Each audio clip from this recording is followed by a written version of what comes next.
Bona tarda i gràcies per connectar-vos en aquesta edició especial del Prats Sofà. Com sabeu, d'aquí una setmana hi haurà la Marató de TV3 i per això des de l'Ajuntament han decidit fer aquesta sessió per poder parlar amb diferents pradencs que o bé han passat la malaltia o bé s'hi han implicat des de primera línia. Amb ells parlarem d'aquesta malaltia que ens ha acabat afectant a tots d'una manera o altra. Primer de tot tenim aquí amb nosaltres Albert Vilalta. Bona tarda. Hola, bona tarda. Explica'ns, tu vas passar la malaltia, però no només tu, també part de la teva família, no? Correcte, sí.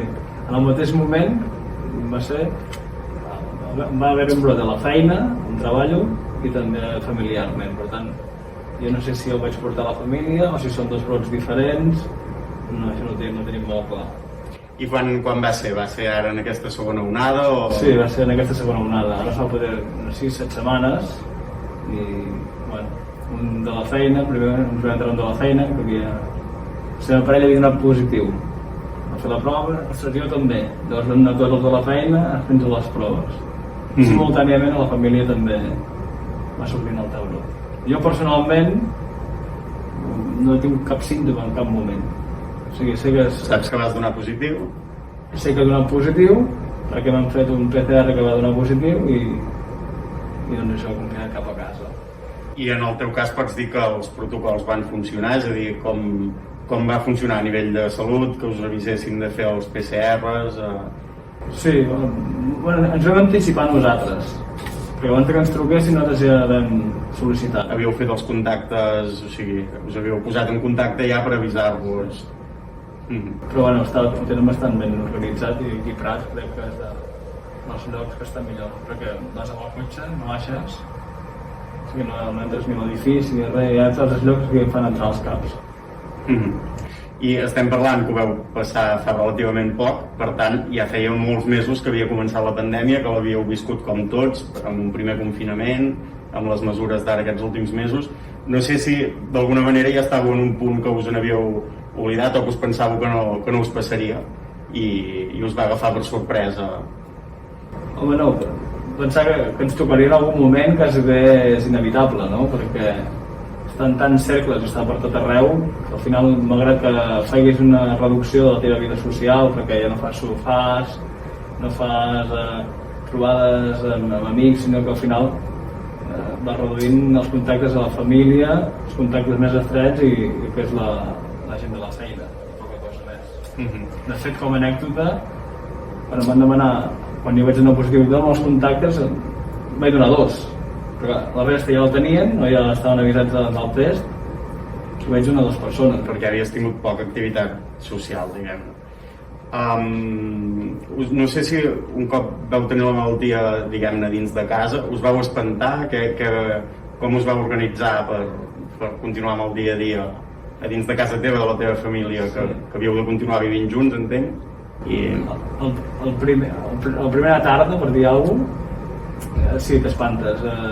Quedes com desorientat de què hauré de fer, com ens haurem d'organitzar tot plegat. Jo he vist que aquí al passeig, en un pis, però aquí sol, i els meus pares venen a Borredà, a una altra casa, i d'això. Perquè a casa estàvem, diguem, de família estàvem en 2 habitatges diferents. Quan em vaig organitzar jo, doncs automàticament aquells dies no tenia la meva filla, estava a casa la Sandra, i en aquest cas, diguem, ella no va venir, es va fer les proves, van donar negatives i per tant elles no van haver de preocupar. I jo em vaig tancar a casa i tirar del que tenia i esperar. I gràcies al comerç local, no?, que feien les comandes per WhatsApp o per e-mail i te'l portaven a casa i sense haver-te de moure tenies de tot, no m'ha faltat mai de realitat. O sigui que el dia a dia tampoc és que es compliqués especialment, sinó que et vas haver d'estar. En el meu cas, com que no vaig passar-ho malament a nivell físic i mental, perquè no vaig tenir cap símptoma, va ser per això, com la resta de persones que hagueu passat un confinament a casa mateix. I ara no sé si et mires les coses diferent després d'haver passat per aquesta experiència, que tampoc en el teu cas ja dius que no ha sigut un gran problema, però sí que t'ha fet veure doncs això, no? Potser que el dia que vas haver de donar els contactes, si abans n'haguessis tingut més, doncs hauria significat un problema també pel teu entorn. No sé si ara encara extremes més les precaucions o tu mires diferent. m'ho miro bastant igual, perquè ja havia aplicat restriccions amb anterioritat. Si no ho hagués fet, jo recomanaria a la gent que sí que ho fes, que realment valorés si les trobades que ha de fer, els contactes que ha de mantenir, si són necessaris o prioritaris. També entenc que la gent necessita d'una mínima socialització. Aleshores és valorar això, si és necessari i o prioritari estar en contacte amb altra gent. I a mesura que ho evites, a mesura que redueixes els riscos. Doncs moltes gràcies per explicar-nos aquesta experiència. Moltes gràcies a vosaltres per haver-me convidat. Doncs l'Albert ens estava explicant la seva experiència que ha sigut durant les últimes setmanes, ara fa poc, però ara tenim amb nosaltres a la Triana Pérez, que ella és infermera de l'Hospital de Vic i que, per tant, ha sigut a primera línia d'atenció del Covid des del primer dia, no? Sí, correcte. Des que va començar aquesta pandèmia, d'acord, hem estat allà al peu del canó donant assistència als malalts. Sí. Tu treballes a urgències, per tant, allà és on arriben tots els pacients, no només d'això, sinó de tot. Sí, malauradament arriben malalts de tot. Quan va començar el Covid va ser tot com una explosió i pràcticament només teníem Covids, perquè l'hospital va separar molt les urgències per donar millor assistència a la gent que venia amb aquesta malaltia.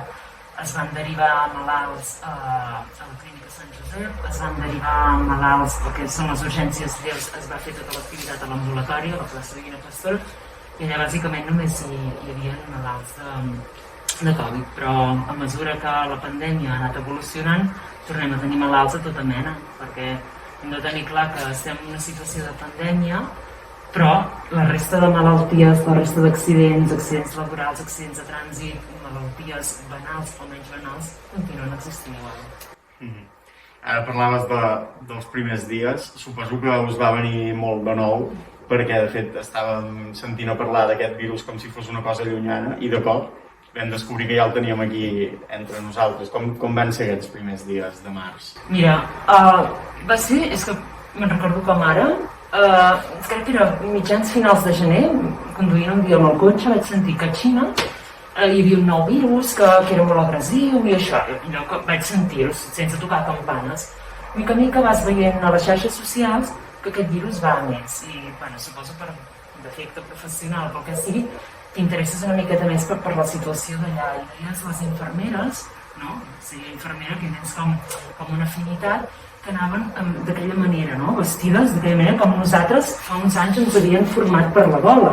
Nosaltres ja teníem una formació d'EPIs i pensaves, ostres, pobres, no? Veies fins i tot infermeres rapades i això, i anaves veient que la cosa es anava embalant. I el dia que la pandèmia o aquesta mena de virus estrany i tan dur arriba a Itàlia sí que t'ho veus a prop. I res, va ser arribar a Itàlia i al cap de 15 dies nosaltres començar una explosió brutal. Però clar, al principi és el que va passar a la majoria de població i la majoria de persones que t'ho venien o es veia que era com una grip, no? I potser no estàvem tan preparats ni tan espantats.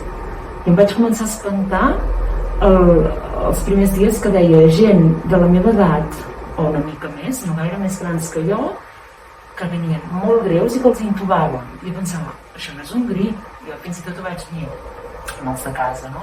Dic al tanto i dic que això s'està tractant com si fos una grip, però crec que això anirà més i realment va ser així. En qüestió d'una setmana va haver aquell creixement exponencial a mitjans de març. És a dir, de pensar que segurament aquí no hi havia casos, o si n'hi havia algun seria molt concret, es veuria, es detectaria. De cop descobriu que hi ha molta gent ja entre nosaltres. Sí, un creixement, ja et dic, brutal. Va ser exponencial de tenir un possible cas d'urgències que va ser, ostres, tenim un possible cas, o bé, el primer cas confirmat, a tenir-ne ja de dir, és que no donem malalts, és que se'ns estan anant de les mans. I l'hospital va començar a posar, cada dia rebies e-mails o rebies missatges de WhatsApp, de dir es fa això, es tanca l'activitat quirúrgica, els metges, els cirurgians se'n van a donar assistència al Covid, separen totes les urgències per només atendre Covid.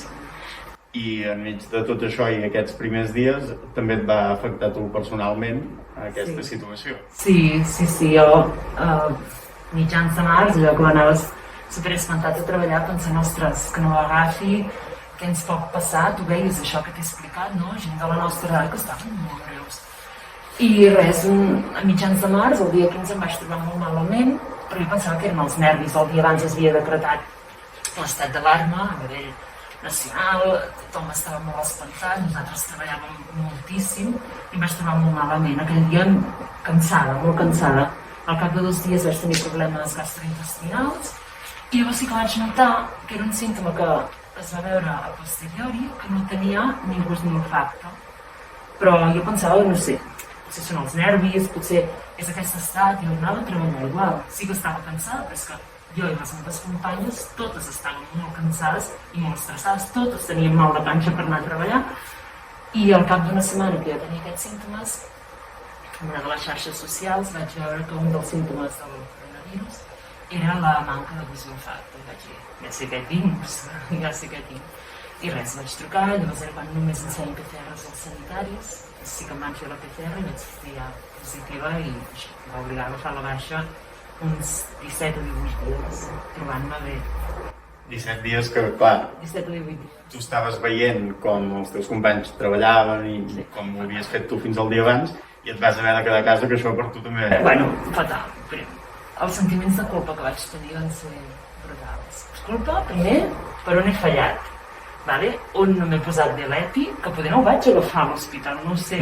On no m'he posat bé l'EPI, com m'he tret malament l'EPI, perquè m'ha tocat a mi, no? Quan ja ho sé que toca a tothom, quasi bé, no? Quan diu la marató, toca a tothom, però perquè m'ha tocat a mi, ho passaré als de casa, el meu marit i els meus 2 fills ho tindran, o ja ho he passat perquè fa dies que tinc símptomes. Què faig a casa si hauria d'estar a l'hospital? Quan hi ha tant volum de feina que deixes les companyes. Van ser sentiments de culpa que no els desitjo a ningú i cada dia que et venien aquests sentiments, no? De dir, a veure, per què m'ha tocat? No? I a part del sentiment de culpa de dir, empitjoraré, jo sabia que la progressió que anava amb els malalts, jo havia vist que els hi passava. I cada dia que passava pensava, bueno, és un dia més que el meu cos ha lluitat contra el virus i no hem empitjorat. Vale, anem, quart dia, 5è dia, 6è dia, no? I va anar passant així. I arrel d'aquí et queda aquell sentiment de dir, ai, no? Però bé, l'any passat i ja està. Ara ens ho deies, clar, tu ets sanitària, per tant, coneixies els símptomes, ho havies vist, saps més tractaments dels que sabem la resta de gent, i a més tenies una PCR positiva, però, esclar, hi havia gent que no tenia cap PCR i que, com que aquells dies la recomanació era quedar-se a casa, no sé si us trobàveu que arribaven en un estat pitjor del que seria desitjable. Sí, tens tota la raó. Jo crec que el sistema sanitari va fer tota la bona intenció del món, no? Perquè el primordial era no propagar més la malaltia i, per tant, que es deia quedeu-se a casa. Era el lema de tothom i la gent, pobres, tothom feia cas.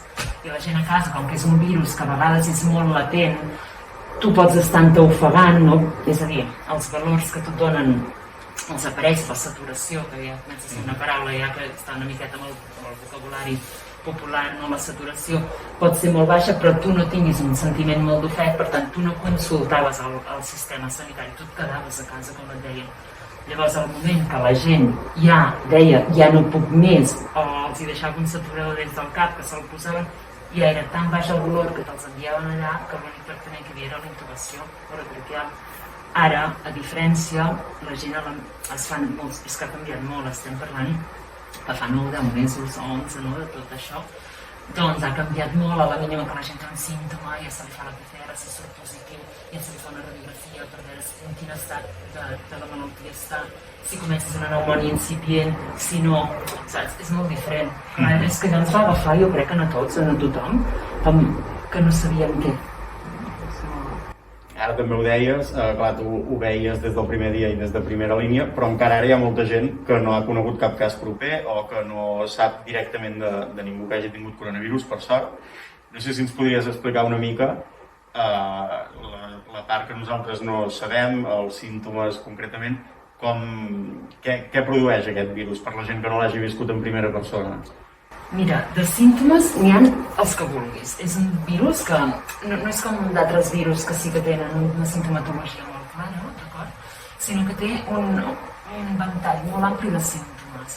Des del símptoma 0, és a dir, la persona asimptomàtica, és a dir, aquell que no té res, però l'està transmetent, que a vegades tenen més càrrega viral aquests que no pas el que té la pneumònia grossa, fins a, per exemple, tos, vale? Una tos seca. Normalment la tos sol ser seca, símptomes com de refredat, una persona que se sent amb aquell moquet al nas, això pot ser un Covid, pot ser un coronavirus, la febre, tot i que a vegades el Covid, pel que hem anat veient, quan és molt avançat i molt greu, si per tu a casa pots tenir febreta, 37 punts, 37,3, aquell posat com a tot refredat, diarrea, hi ha casos que donen molta diarrea, hi ha casos que és un símptoma molt típic que us dona poques malalties, que és la manca de gust i olfacte. Si olorem una cosa potent, per exemple, jo me'n recordo aquells dies quan jo vaig començar a trobar i no sabia que tenia, podia olorar un suavitzant de la roba o un lleixiu que tenen olors molt potents, és que no olores res, zero. Vull dir que si notes que no sents les olors és un símptoma clar de Covid. La manca de gust. Menges els aliments i és com mengessis cartró. La sensació és de menjar cartró. Mals de panxa, també sol donar bàsicament aquesta sintomatologia. A vegades hi ha lesions de pell, però ara no es veuen tant. Potser serien més pel nas, algunes lesions estranyes de la pell també podrien ser símptom de coronavirus. Bàsicament, aquestes, i una de les més greus és la dificultat per respirar. Quan ens trobem que ens cansem i que ens falta l'aire, ja és que nosaltres en diem la dísnia, que és la dificultat per respirar. Llavors hi ha Covids que es passen lleus, no? Com que va tenir jo, que té molta gent, hi ha els asimptomàtics que tenen símptomes, hi ha els símptomes lleus, hi ha els símptomes greus, que és la pneumònia bilateral, que és una infecció del pulmó, que fa que part del pulmó no ventili, és a dir, no faci l'intercanvi de gasos i faci que ens afogem i no podem respirar bé. I són els casos que s'acaben complicant. Sí, les pneumònies Covid són orígens. Hi ha gent que, tot i que ara és el que diem, potser no és tan complicat com pel març, no? Veu gent amb pneumònia que han d'ingressar amb un suport d'oxigen, perquè el que fa la pneumònia és que tu no facis l'intercanvi de gasos i necessitis oxigen, la mascareta d'oxigen per respirar, i esperar els dies que passin. També ara hi ha 2 tractaments més, que es posa l'heparina a la panxa, aquelles punxades a la panxa, l'heparina d'espècie molecular, perquè es va veure que el Covid, una de les coses que feia, que no se sabia, però que vas veient amb les setmanes al principi, fa trombes, és a dir, fa coells a la sang, i arrel d'aquí poden haver complicacions. Després el malalt se'l punxa a la panxa per evitar aquesta complicació.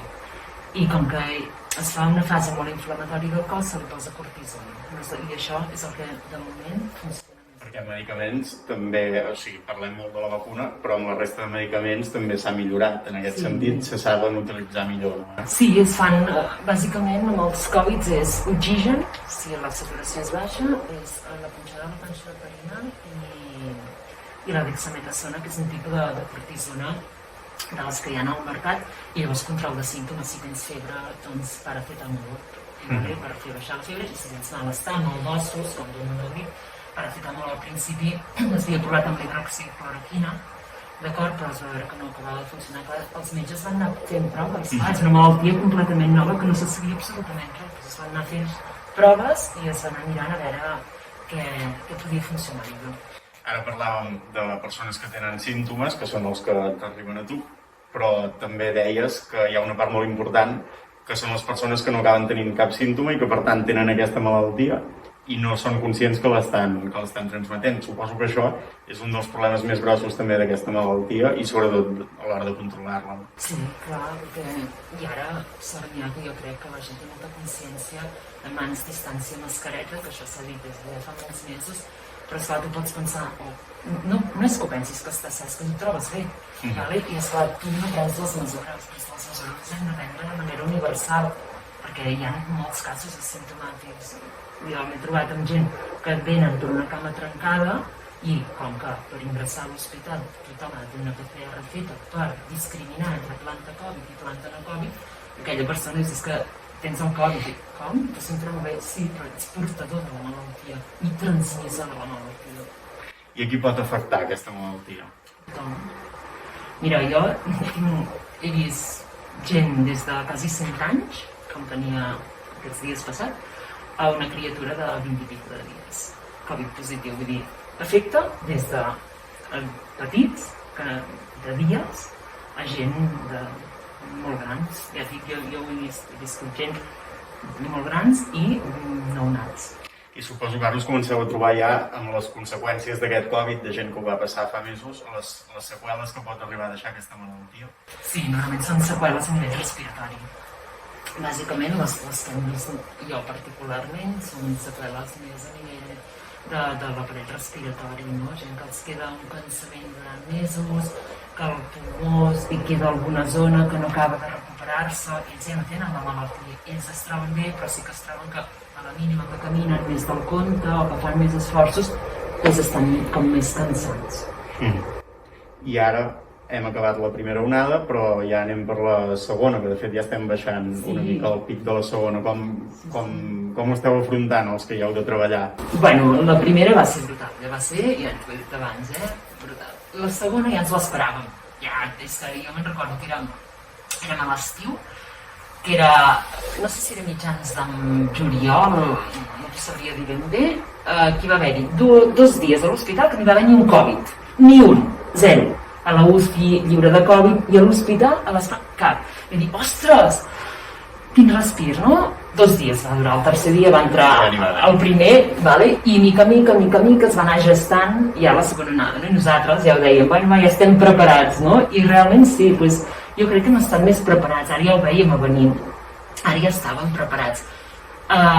L'hospital ha posat a la nostra disposició uns EPIs molt millors, bueno, més que millors, n'ha posat molts a disposició perquè ara ja sabíem on anàvem.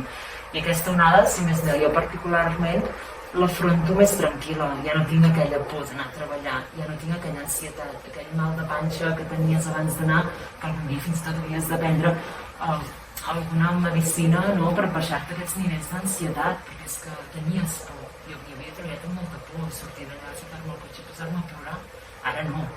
Ara no tens aquella por, tens respecte, perquè és una malaltia greu i molt contagiosa, però n'hem après molt. I ara amb els companys fem molta pinya i va, vinga, un altre, va, pim-pam, i entrem tots dos. Veus que la gent treballem més còmodament. Ja dic, i els EPIs són molt millors ara. Jo treballo amb seguretat. De passar a portar una mascareta FFP2, haver-la de bordar durant una setmana, a dia d'avui poder-me canviar una FFP3 cada torn de treball. Clar, això també té una seguretat que abans potser no tenies, i el coneixement de la malaltia, i que els malalts no et venen tan apurats com pel nas. És que és tot. I ara ja anem de baixada, de la segona onada, sembla, però jo crec que és una lleu baixada per encarar la tercera. Preocupats per Nadal, potser? Sí, molt. Sí, preocupats. Bàsicament, ja no per nosaltres estem molt cansats, però per no poder donar l'assistència que voldries donar.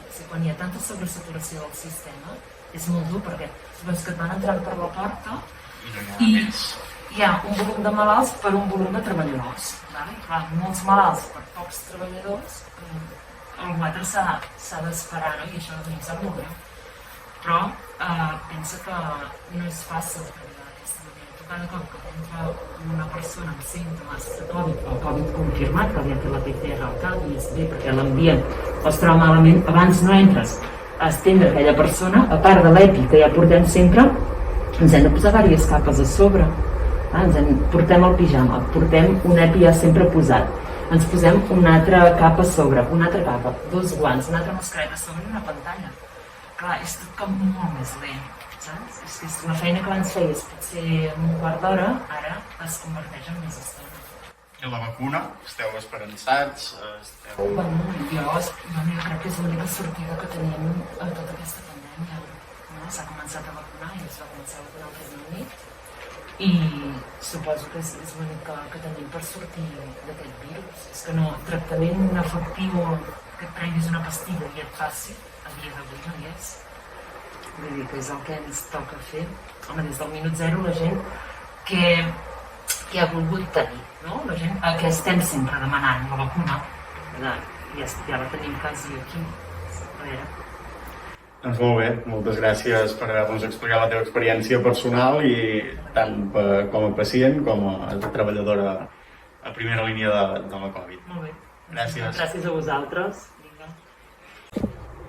Doncs com us dèiem, hem volgut parlar amb professionals, amb l'Adriana, però també amb dues persones que han passat per aquesta malaltia. Ara tenim amb nosaltres el Manel Miquela. Bona tarda. Hola, bona tarda. En el teu cas va ser just al principi que vas tenir el coronavirus. Sí, jo diria que sí. De fet, va ser durant el confinament que em vaig trobar malament i estem parlant de finals de març, 25 de març. Sí. Clar, ara ho parlàvem amb l'Adriana, aquells moments segurament van ser els més complicats pel sistema sanitari a l'hora de resoldre els casos. Tu que ho vas veure en primera persona, com va anar? Com vas detectar tu que tenies Covid i a partir d'aquí quin va ser el procés? Una mica llarg, però intentaré resumir aviam. Jo era una mica inconscient. Em vaig començar a trobar malament. Estàvem de confinaments, treia a passejar el gos, jo visc al camp, i tenia molt dolor muscular, els 2-3 primers dies, molt dolor muscular i molt fred a les tardes. Tot i així no pensava que pogués ser Covid. Llavors sí que un dia vaig trucar al CAP i em van dir que podia ser això. Em vaig tancar en una habitació i el tercer dia sí que em vaig quedar al llit perquè era impossible que m'aixequés. I et passava una mica això, que potser com que havien recomanat que ens quedéssim a casa, potser esperaves més del que hauries esperat en un altre moment, o...?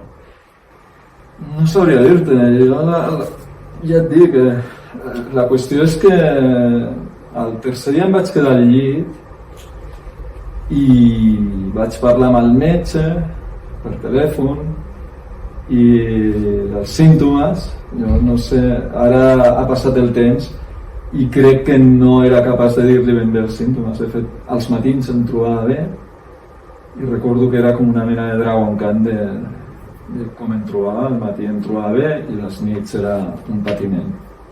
Patir. O sigui, patiment, quan dic patir, parlo de patir.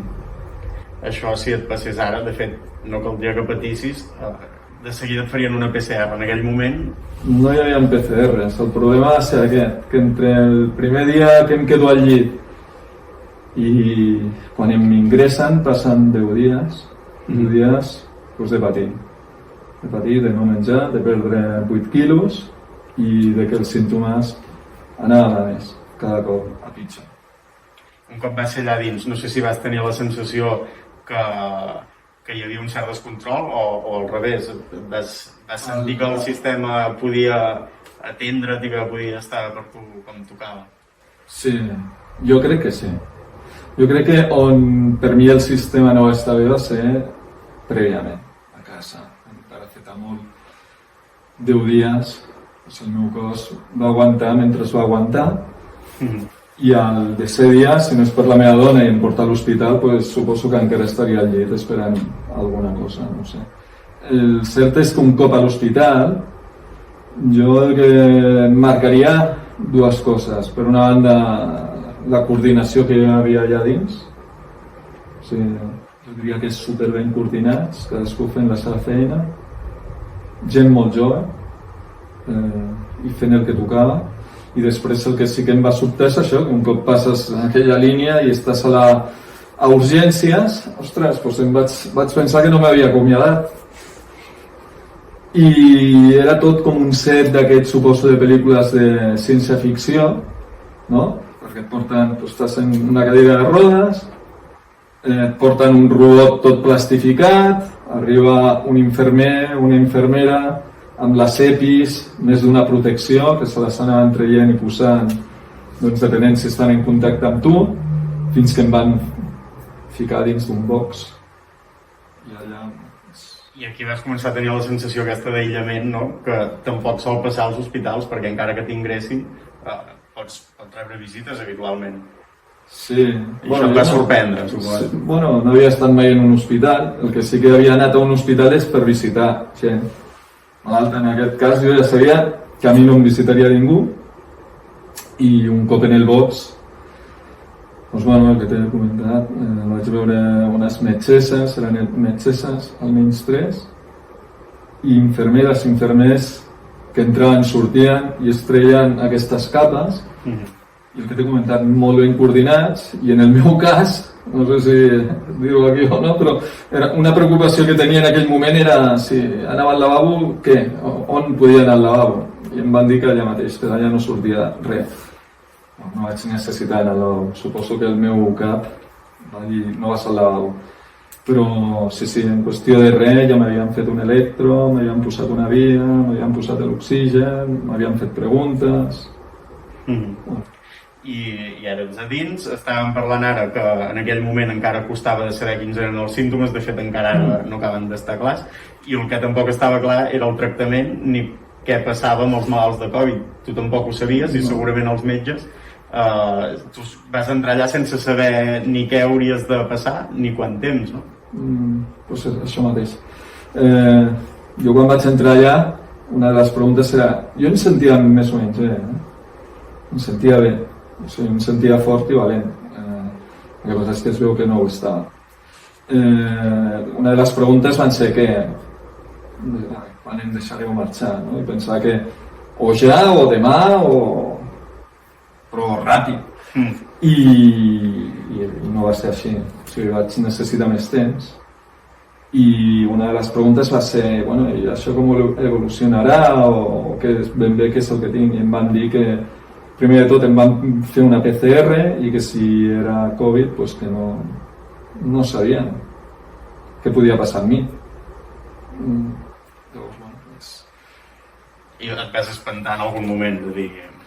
Curiosament no. No. Jo si et dic la veritat, recordo que el doctor em va dir quan estava a casa això sembla que al 5è dia dona la decantada. Pues mentalment vaig pensar, has d'aguantar el 5è dia. El problema va ser que al 5è dia no em vaig trobar millor, al 6è tampoc. Al 7è recordo que em vaig trobar una mica més bé i ho vaig dir a la meva família de Berga, però bueno, ells ja es van espantar. Al 8è em vaig trobar pitjor, al 9è em vaig trobar pitjor, al 10è estava encara pitjor i em van ingressar a l'hospital amb una doble, com es diu, una pneumònia bilateral i amb uns paràmetres, segons les analítiques, de mal pronòstic, segons diu l'informe. Això, per sort, en algun moment sí que va anar a millor. Quan vas notar aquesta millora? Pues mira, la millora la vaig notar el dia següent. El dia següent em vaig començar a menjar. El dia següent de ser a l'hospital. Suposo que el còctel d'antibiòtics va funcionar i el Covid va ser la porta d'entrada al que van ser altres qüestions, no? Fets inflamat, òrgans suposo que tots inflamats i la pneumònia que es produïda per una bactèria, no? Llavors el còctel antibiòtics sí que devia funcionar perquè el dia següent jo vaig dinar, vaig menjar i això feia 10 dies que gairebé no ho feia. I al final tot va anar bé, ara ja han passat mesos, però no sé si tu notes alguna seqüela, Bueno, han passat des de... Jo vaig estar una setmana a l'hospital, em van donar l'alta, vaig continuar confinat i a primers de maig, o sigui, estem parlant d'un mes i mig, tancat a l'habitació. En el moment que em van fer la segona PCR i vaig donar negatiu i vaig poder sortir, jo tota la meva vida he fet esport, pues, ho tenia clar que no em planyiria pas. Vaig començar a anar a caminar i anava a caminar amb la meva dona i amb el meu gos, i quan vaig poder, pues, ja no caminar sinó que corria, i com vaig quedar molt esquelètic, pues, intentava potenciar la tonificació muscular, pues, caminant, pujant rocs, muntanyes, etc. Muntanyes. Bueno, també, alguna pujada. Físicament puc dir que no em trobo malament. Físicament. No estic com abans, poder. Em costa pujar, són una mica pronunciades, algunes les camino quan vaig a córrer, però no em trobo malament, no em puc queixar.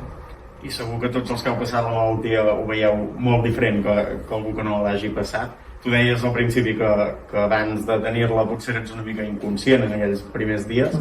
Ara com ho veus? Ho veus diferent, suposo? Jo veig que és una malaltia molt estranya.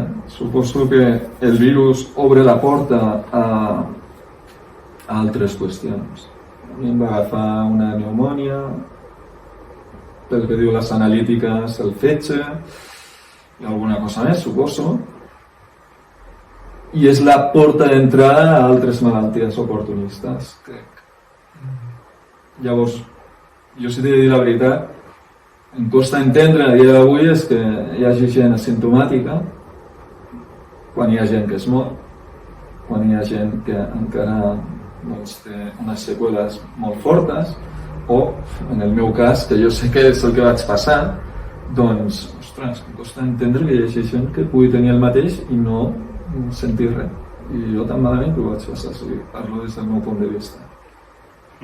Aquesta seria per mi la qüestió. Sí.